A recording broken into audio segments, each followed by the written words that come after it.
தாவேக்காவை பொறுத்தவரை அத்தனை பேருமே முதல் முறை சட்டமன்ற உறுப்பினர்கள். சட்டமன்ற உறுப்பினர்கள் சட்டமன்றத்தினுடைய மாண்புகள் தெரியாதவர்கள். நீங்கள் எதிர்க்கட்சி தலைவர்களுக்கே மாண்பு தெரியல, அப்போ எப்படி ஆளுங்கட்சி தலைவர்களுக்கு மாண்பு தெரியும்? இவர்களும் தவறான புள்ளி விவரங்களை சட்டசபையில் தெரிவிக்கிறார்கள். அவர்களும் சரியான தகவல்களை புள்ளி விவரங்களை சட்டசபையில் தெரிவிப்பதில்லை.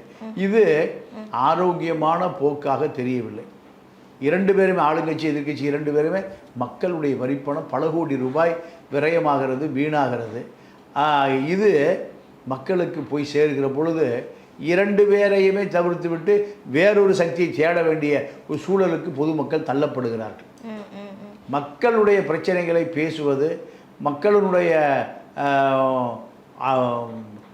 பிரச்சனைகளுக்கு மாற்று தீர்வு காண்பது, அதற்கான திட்டம் என்ன, பல ஆயிரம் கோடி ரூபாயை ஒதுக்கி அந்த திட்டத்தை செயல்படுத்த முடியுமா, இது போன்ற பதில்கள் தான் அமைச்சர்களிடம் ஆளுங்கட்சியோ எதிர்கட்சியோ, ஆளுங்கட்சி உறுப்பினரே இந்த கேள்வி கேட்பான் அமைச்சர்கிட்ட.